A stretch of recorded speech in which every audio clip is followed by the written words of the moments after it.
लोगों को पता है धर्म किसे कहते हैं? आप लोग धर्म को मानते हो कि नहीं मानते हो? मानते हो। धर्म किसे कहते हैं?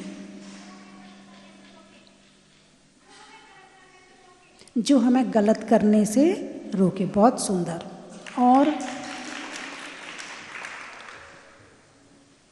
और कोई बताए? आप लोग धर्म करते हो ना, तो ये पता तो होना चाहिए क्यों करते हैं, क्या है धर्म, इस बात का ज्ञान होना। बोलिए ना।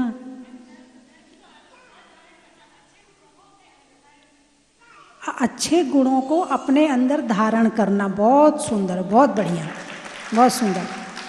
देखो, दो परिभाषाएं आई हैं और दोनों में खुद से संबंधित ही धर्म है। बहुत सुंदर। और कोई बच्चे बताएंगे? हाँ, सच्चाई पर चलने की शक्ति भी प्रदान करता है। मतलब धर्म एक शक्ति है, हमें शक्ति दी, इसका मतलब धर्म एक, बोलिए ना, शक्ति है। कितना भी कमजोर आदमी हो, लेकिन यदि उसके अंदर ऊर्जा आ जाए, धर्म ज्ञान आ जाए, तो वो ताकतवर हो जाता है। और कितना भी मोटा आदमी हो, टेंशन में आ जाए तो वो पड़ जाता है, डिप्रेशन में आ जाए तो वो पड़ जाता है, और धर्म आ जाए तो ऊर्जा आ जाती है। धर्म एक ऊर्जा है, धर्म एक शक्ति है।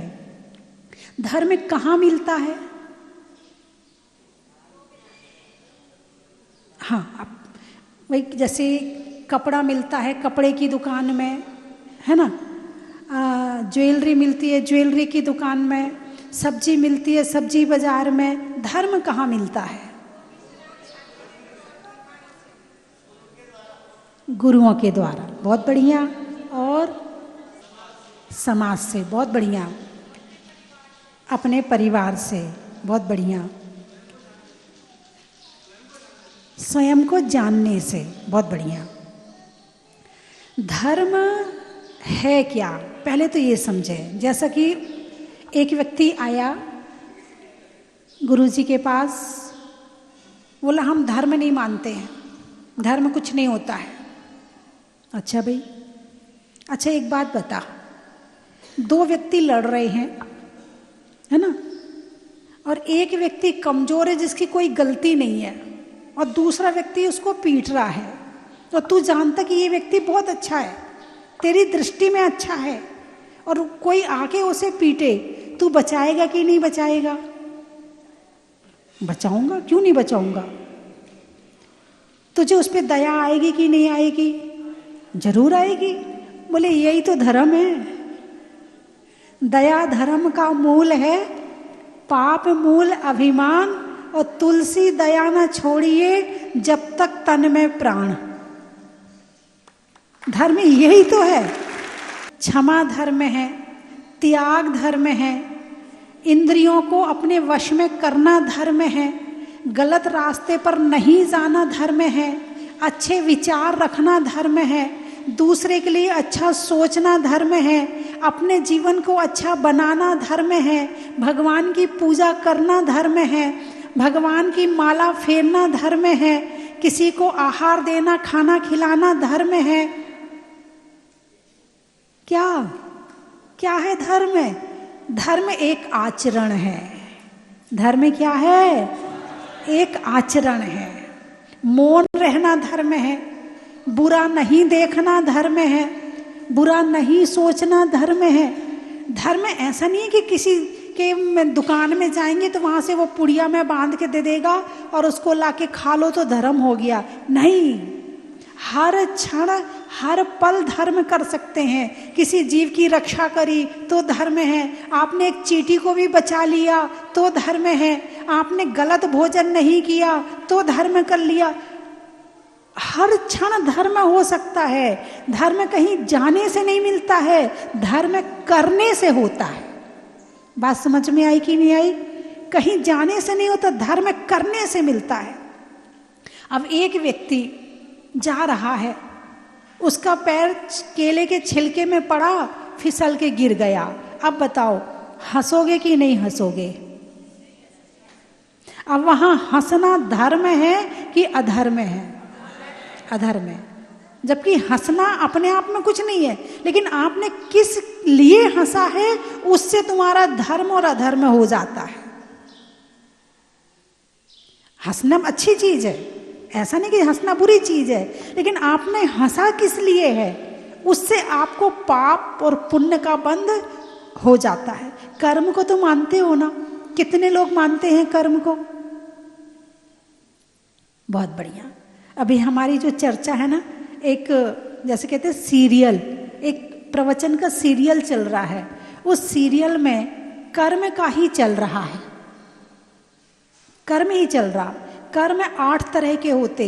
ज्ञानावरण, जो हमें ज्ञान ना होने दे।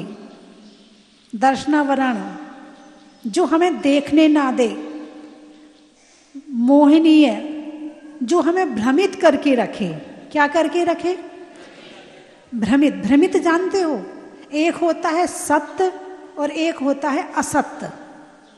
ठीक है? सत्य तो हो गया सत्य, असत्य हो गया झूठ। लेकिन जो भ्रमित है वो झूठ में होकर के अपने आप को सत्य मानता है। भ्रम किसे कहते हैं? मानता अपने आप को सत्य है और होता असत्य है, उसको कहते हैं भ्रम। इस भ्रम का नाम है मोह। क्या नाम है? अरे बोलिए ना। मोह शब्द तो सुना होगा आपने। आप लोगों को है नहीं है किसी से मोह? अच्छा बताओ, ये चश्मा मेरा है, सही है कि गलत है?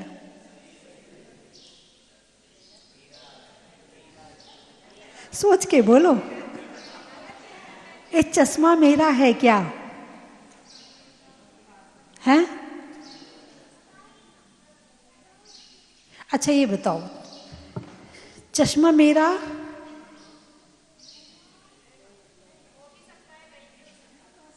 अब ये बीच वाली बात हो गई।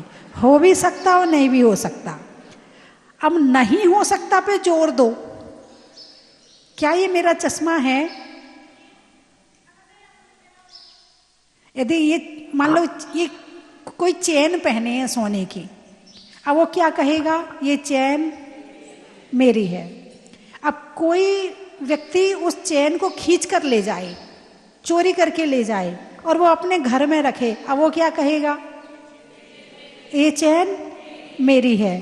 फिर वो बाजार में बेच के आ जाता है उस चेन को, अब वो क्या कह रहा है? बोलिए ना। वो चेन किसकी है बताओ?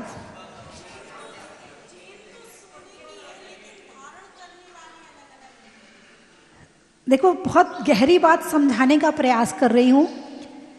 चेन चेन है, चेन किसी की नहीं है। ठीक है? चेन किसी की नहीं है, चेन सोने की है। लेकिन जीव के अंदर एक मोह भाव होता है। जो चीज मेरी नहीं होती है उससे मेरा कहलवाता है, इसका नाम है भ्रम। ये है भ्रम। जो मेरा नहीं है उसको मेरा कहना। अब उसी चेन को पहनकर वो मर जाए तो चेन उसके साथ जाएगी क्या? जब वो उसके साथ नहीं जा सकती है तो वो चैन उसकी हुई कैसे? भगवान इसी भ्रम को तोड़ने के लिए कहते हैं। और जब ये भ्रम टूट जाता है तो सत्य नजर आता है कि क्या मेरा है और क्या मेरा नहीं है। यानी ये शरीर मेरा है क्या? चलो अब तो इतना तो ज्ञान हो गया कि शरीर मेरा, चश्मे से आप शरीर तक तो पहुंचे कि शरीर मेरा नहीं है। जब आत्मा निकल जाती है इस शरीर से तो ये शरीर आत्मा के साथ नहीं जाता। इसका मतलब शरीर भी मेरा नहीं है। जब शरीर मेरा नहीं है तो ये चश्मा मेरा कैसे हो सकता है? ये सोने की चेन मेरी कैसे हो सकती है? ये मकान मेरा कैसे हो सकता है? तो ये जो मेरा मेरा कहलवाने वाला है ना, ये मोह कर्म है। कौन सा कर्म है? मोह कर्म है। अंदर मोह, जैसे डायरेक्टर होता ना, डायरेक्टर, तो नाटक में जो रोल करने वाले होते हैं वो, उन्हें जो बोलना होता वो नहीं बोलते हैं, जो डायरेक्टर कहता है, अरे बोलिए ना, वो बोलते हैं। डायरेक्टर पीछे से कहे आगे देख के बोल, तो वो भी कहता आगे देख के बोल।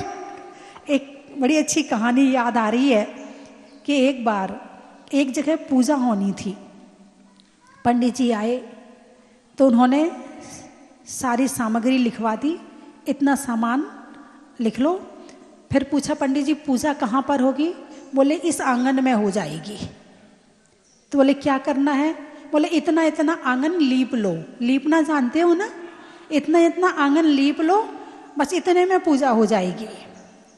चलो भाई, सारी तैयारी हो गई। नए नए लोग थे, पहली बार पूजा करवा रहे थे, कभी पूजा देखी भी नहीं थी, बस भाव बन गए तो करवा रहे थे। अब पूजा के स्थान पर बैठे तो पंडित जी ने कहा जो मैं कहूँ वो तुम्हें कहना है। क्या कहा पंडित जी ने? जो मैं कहूँ वो तुम्हें कहना है। तो पंडित जी ने कहा वो सामान लाओ, तो वो भी बोला वो सामान लाओ। बोले समझ में नहीं आता क्या? तो वो भी बोला समझ में नहीं आता क्या? बोले पागल हो गया क्या? तो वो भी बोला पागल हो गया क्या? बोले दिमाग खराब है। बोले तेरा दिमाग खराब है।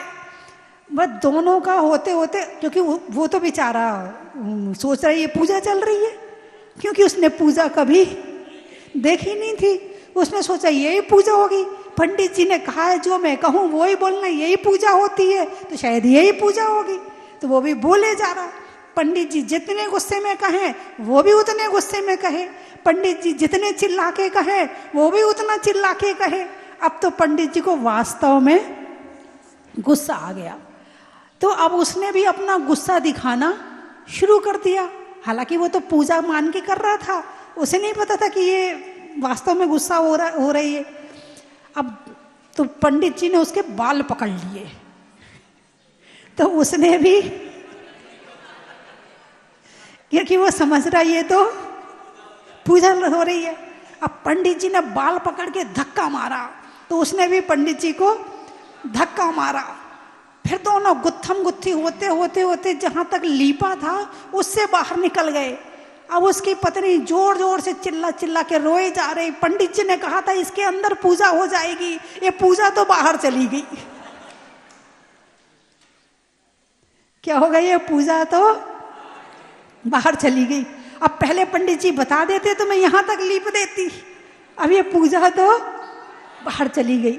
अब उसे ये नहीं पता कि पंडित जी कुछ पूछ रहे तो उत्तर क्या देना है। ऐसे डायरेक्टर जो कहता है करने के लिए, जो कलाकार होते हैं वो ही बोलते हैं।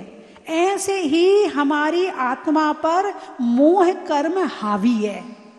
कौन सा कर्म हावी है? मोह कर्म है। ये कर्म कहता है ये चश्मा मेरा है, तो मैं समझता हूं ये चश्मा मेरा है।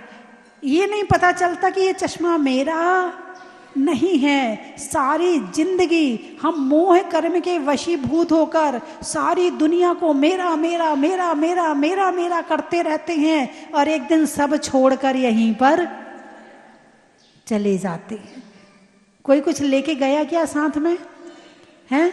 और एक एक इंच जमीन के लिए कोर्ट कचहरी कर लेते हैं। करते नहीं करते हैं? और जब दुनिया से जाते हैं तो वो जमीन, बोलिए ना, वहीं पड़ी रह जाती है। कितना पाप करते हैं इन सब कामों के लिए, और सारी चीज यहीं पड़ी रह जाती है। एक और कहानी सुनाऊं? सुना दूं? एक कमरे में दो बच्चे सो रहे थे, तो दोनों आपस में लड़ रहे थे।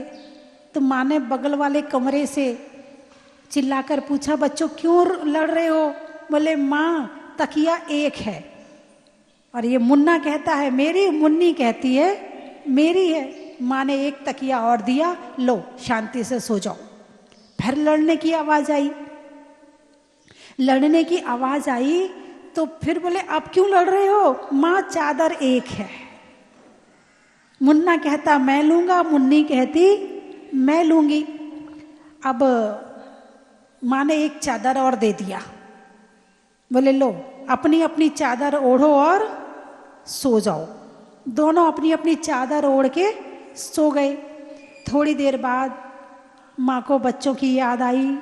माँ ने सोचा जरा जाकर देखूं तो सही बच्चे क्या कर रहे हैं। जाकर देखा तो चादर कहीं पड़ी थी, तकिया कहीं पड़ी थी और दोनों आराम से सो रहे थे। बस ऐसे ही जब तक आंख खुली होती है तब तक एक तकिया एक चादर के लिए लड़ते हो, छोटी छोटी चीज के लिए लड़ते हैं, और जब आंख बंद हो जाती है तो सब कुछ यहीं पड़ा रह जाता है और इंसान यहां से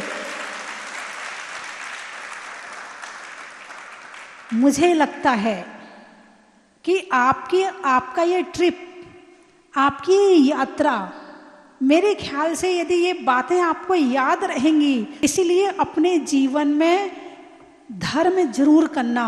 दुनिया में कोई मेरा भला करे या ना करे ये बात की बात है, लेकिन मेरा भला यदि असली में कोई करने वाला है तो वो धर्म है। कौन है? धर्म है। सही रास्ता दिखाने वाला है, बोलिए धर्म है। पाप से बचाने वाला है, धर्म है। नरक से बचाने वाला है, दुख से बचाने वाला है, संकट से बचाने वाला है, धर्म है। इसलिए अपने जीवन में सब चीज छूट जाए तो कोई दिक्कत नहीं है, धर्म नहीं छूटना चाहिए।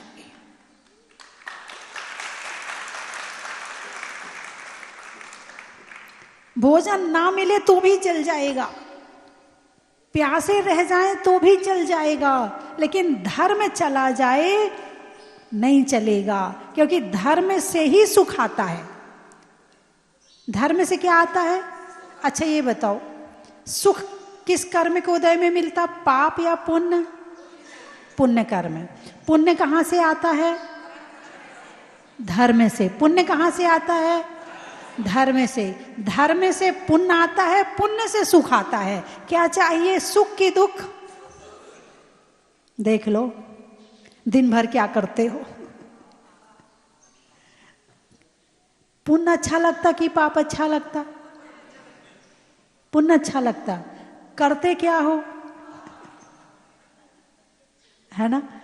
हाँ, अपने जीवन में परिवर्तन लाने के लिए मैंने जितनी बातें बताई हैं इतनी बहुत है।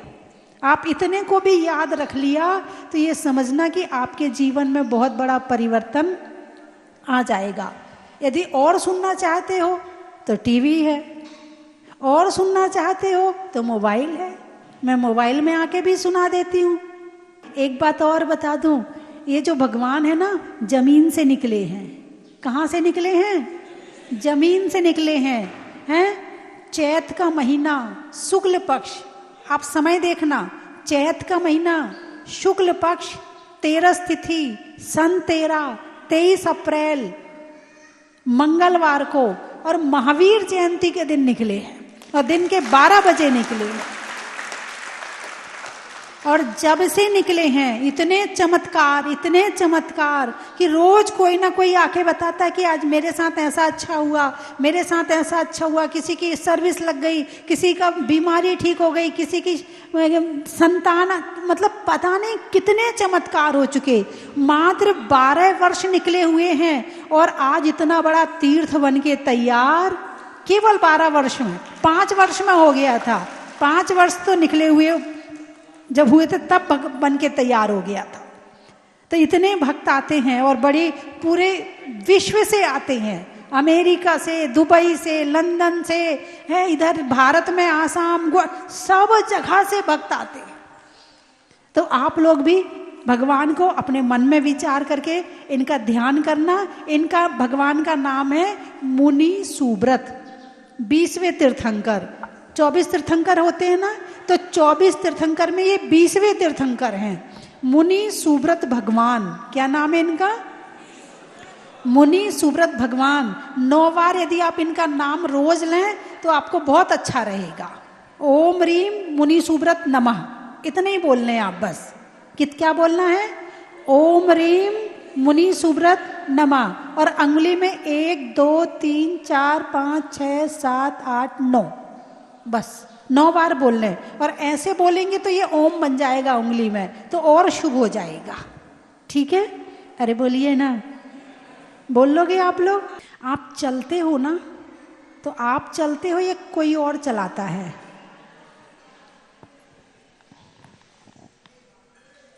अरे बोलिए ना, आप चलते हो या आपको कोई और चलाता है? तुम ही चलते हो। यही तो भ्रम है, यही भ्रम है, यही मोह है। हम नहीं चलते, हमारी चाल कर्म निश्चित करता है। इतने लोग हैं दुनिया में, एक की चाल दूसरे से नहीं मिलती। बताओ, चलना तो माँ सिखाती है ना, घर वाले सिखा देते, लेकिन कैसे चलना है ये कौन बताता है? ये कर्म बताते हैं। चाल पांव फैला के चलेगा कि अंदर से चलेगा, कि एक पांव बाहर करके चलेगा, कि ऐसे ऐसे चलेगा, कि तिरछा चलेगा, कैसे चलेगा, ये कर्म पर डिपेंड करता है।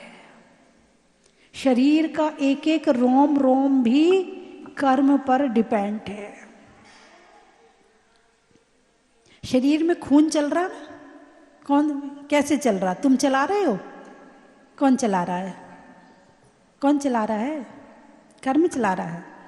तुमने भोजन कर लिया, पेट में भोजन कौन पचा रहा है? बोलिए ना, कौन पचा रहा है? कर्म पचा रहा। ये जो हार्ट है, धड़कन, ये कौन कर रहा है? हैं? कर्म कर रहा है ना? ये दिन भर पलक झपकती हो, कौन झपक रहा है? कौन झपक रहा है? कर्म झपक रहा है। एक एक कर्म के इशारे पर चल रहे हैं। हमारा अपना तो कुछ है ही नहीं है। तो हमारा बस कहाँ चलता है? हमारा बस शरीर पे नहीं चलता है, क्योंकि शरीर मैं नहीं हूं, मैं अलग हूं और शरीर अलग है। तो मेरा बस किसके ऊपर चलता है? मेरा बस मेरे भावों के ऊपर चलता है, मेरी सोच के ऊपर चलता है, मेरे विचारों के ऊपर चलता है कि मुझे क्या सोचना है, वो मेरे हाथ में है। और उसमें भी तीव्र कर्म का उदय आ जाए तो वो भी मेरे हाथ में नहीं है। जब डिप्रेशन होता है तो सोचना भी हाथ से निकल जाता है? कितना परेशान होता है जिसको डिप्रेशन होता है? अकेले कमरे में बैठा सोचे जा रहा, मर जाऊं, ये कर लूं, वो कर लूं। कौन करवा रहा है? जब मन तुम्हारे हाथ में था तब तुमने अच्छा नहीं सोचा। जब वो पाप कर्म का उदय ज्यादा आ गया, अब तुम्हारे हाथ से निकल गया। जब तक तुम्हारे हाथ में शरीर है, तुम दौड़ सकते हो, तुम चल सकते हो, तुम बोल सकते हो, तब तक इसका सदुपयोग कर लेना। क्या? वाणी से भजन गा लेना, भक्ति कर लेना, दूसरों की प्रशंसा कर लेना, दिमाग से ध्यान कर लेना, स्वाध्याय कर लेना, कान से प्रवचन सुन लेना, भजन सुन लेना, है मुंह से अच्छा बोल लेना, पाँव से मंदिर चले जाना। अब तो पाँव से मंदिर तो लोग जाते नहीं आजकल। तो गाड़ी हो तो मंदिर जाएं। इतनी दूर, आधा किलोमीटर, कौन मंदिर जाएगा? पैदल जाएं क्या? गाड़ी है ही नहीं है, मंदिर कैसे जाएं? अरे ये गाड़ी तुम्हें साथ में दी है, तुम्हारे पांव, तुम्हारे चक्के लगा के भेजे हैं तुम्हारे साथ। हाँ या ना? ताकि तुम्हें किसी दूसरे की जरूरत, अपने उठाओ पांव और चल दो। कितनी भी दूर होगा मंजिल मिलेगी तो सही। आधा किलोमीटर, 1 किलोमीटर तो मंदिर पैदल ही जाना चाहिए, ताकि जीव की रक्षा करते हुए जाओ। और जितना समय आपको जाने में, मंदिर जाने में लग रहा है, उतने समय आपके विचारों में भगवान है, उतने समय आपके विचारों में मंदिर है, उतने समय आपके विचार पवित्र हैं। तो वो समय ज्यादा से ज्यादा हो जाएगा यदि पैदल जाओगे तो। गाड़ी से जाओगे तो 2 मिनट में पहुंच जाओगे, 1 मिनट में पहुंच जाओगे। इसलिए पांव मिले हैं तो क्या करना है? मंदिर जाना है, तीर्थ यात्रा करना है। आंखें मिली हैं तो क्या करना है? मिली हैं, हमारी नहीं है। यही तो कहते आंखें मिली है। मिली का मतलब क्या है? अच्छा, कोई ये कहता कि ये आत्मा मिली है मुझे, ये जीव मिला है मुझे, ये चेतना मिली है मुझे, कोई ये कहता है क्या? नहीं कहता। क्या कहता है? अरे ये मनुष्य शरीर मिला है, अरे ये मनुष्य जन्म मिला है, यही तो कहते हो। अरे ये आंखें मिली हैं। मिली हैं मतलब किसी और से मिली हैं, और किसी और से का मतलब कर्म से मिली हैं। किससे मिली हैं? कर्म से मिली हैं। तो मिली हुई चीज का यदि दुरुपयोग करोगे तो दोबारा मिलेगी क्या? मिली हुई चीज का दुरुपयोग करोगे तो दोबारा मिलेगी? नहीं मिलेगी। और उसका सदुपयोग करोगे उससे अच्छी मिलेगी। बुद्धि मिली है, मिली कि नहीं मिली है? दिमाग मिला है, ज्ञान मेरा, कर्म ने इतना दे दिया, चल इतनी छूट देता हूं, कुछ करके दिखा। इतनी छूट देता हूं, इतना ज्ञान दे दिया कि तुझे याद भी हो जाएगा, तू बात को समझ भी जाएगा। तुझे इतनी छूट दे दी मैंने कर्म ने। अब उस छूट में आपने क्या सदुपयोग किया बुद्धि का? उस ज्ञान का आपने क्या सदुपयोग किया? यदि किया है तो उससे ज्यादा मिलेगा, और नहीं किया है तो जो मिला है गया हाथ से।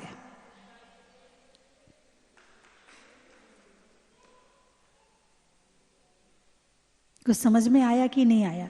आप अपने बच्चे को 2000 रुपये दो, या 100 रुपये दो, या 50 रुपये दो, और वो उस पैसे से गलत उपयोग करे तो क्या कहोगी? क्या कहोगी? अब तो दे दिए, अब बिल्कुल नहीं दूंगी, तू फालतू खर्च करता है, गुटखा खाता है, ये करता है, मैं इस काम के लिए मैं नहीं दूंगी पैसे। कहोगे कि नहीं कहोगे? बस ऐसे ही कर्म कहता है। बुद्धि दी थी, क्या किया तूने? दूसरों की निंदा, बुराई, चुगली, दिमाग मोह माया से भर लिया अपने दिमाग को। अब नहीं मिलेगा तुझे दिमाग। आंखें दी थी तुझे, इसलिए दी थी कि तू प्रभु के दर्शन कर सके, तीर्थ यात्रा कर सके, जीवों की रक्षा कर सके। नहीं किया, अब अगले जन्म में तुझे आंखें नहीं मिलेंगी। मैं 3 चीजें बोलूंगी, आपको कहना बड़ा ही महत्व है। हिंदी में मात्रा का, स्कूल में छात्रा का, और आज आपकी जहाजपुर की यात्रा का।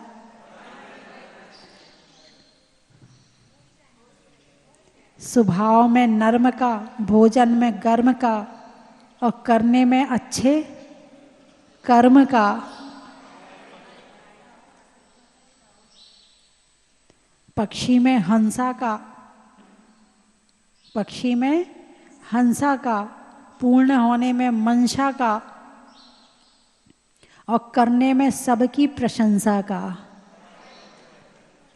बच्चों के लिए माँ की गोद का, होने में बोध का, और आने वालों में दाहोद का। बड़ा ही महत्व है।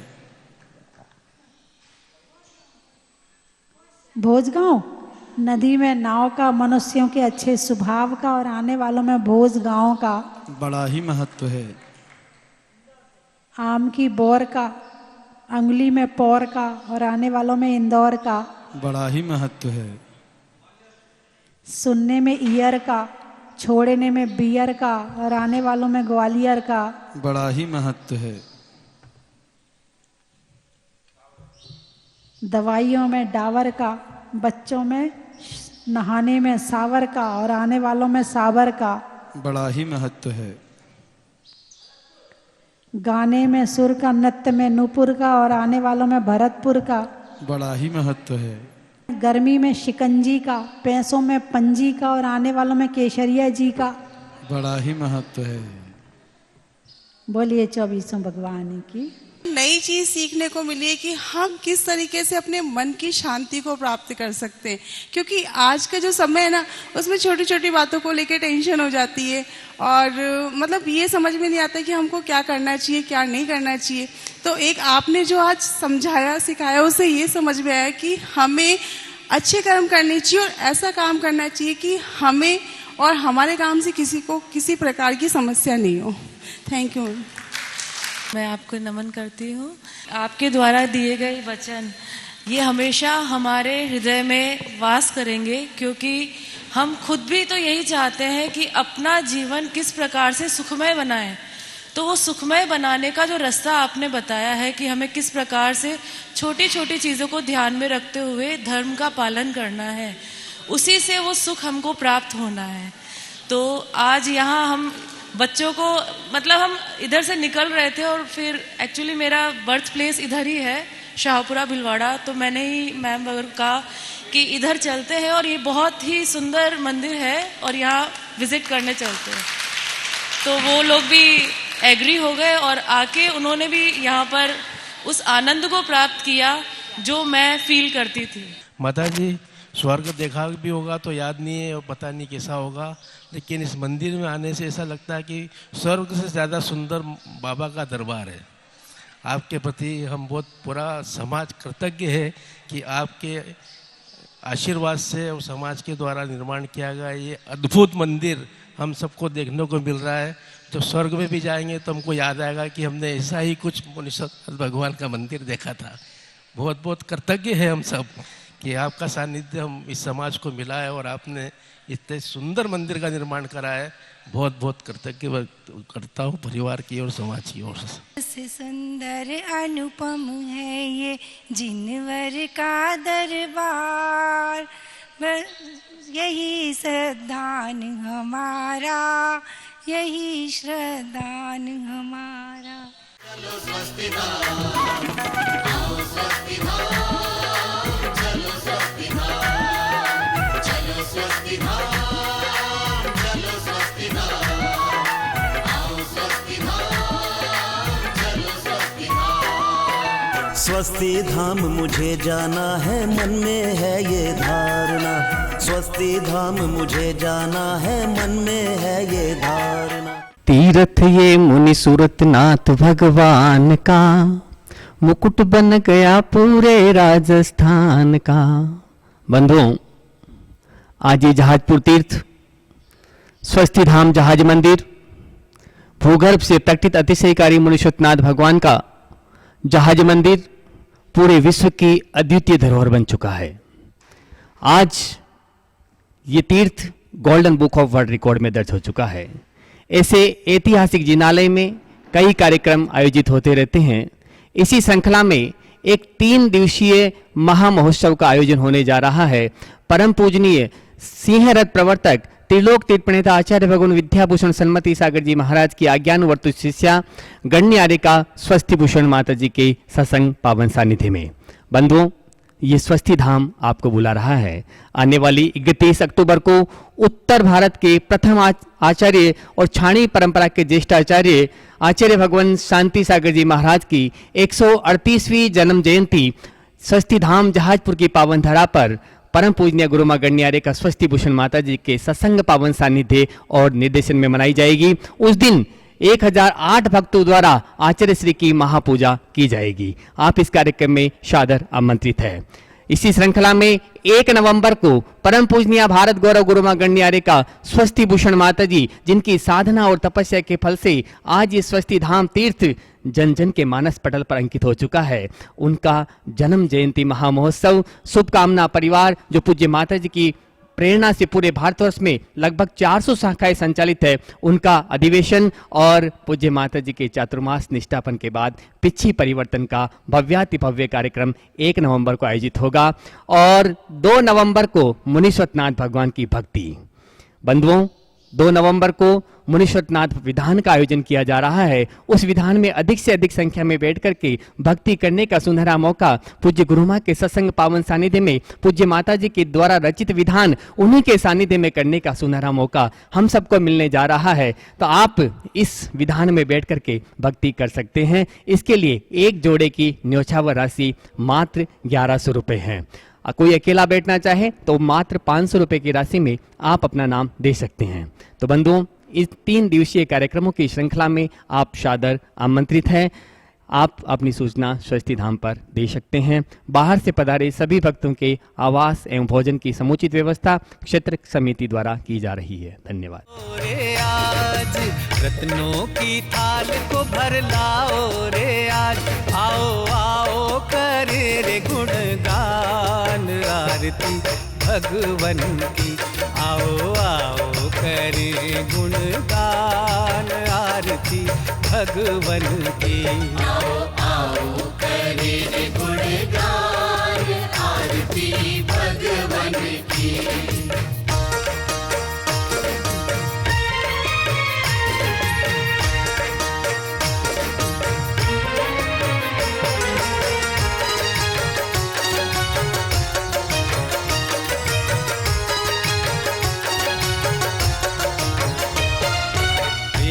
सुमित्र के राज दुलारे, माँ पद्मा जी के नैनों के तारे, पिता सुमित्र के राज दुलारे, माँ पद्मा जी के नैनों के तारे, राजगृही में जन्म लियो आप, राजगृही में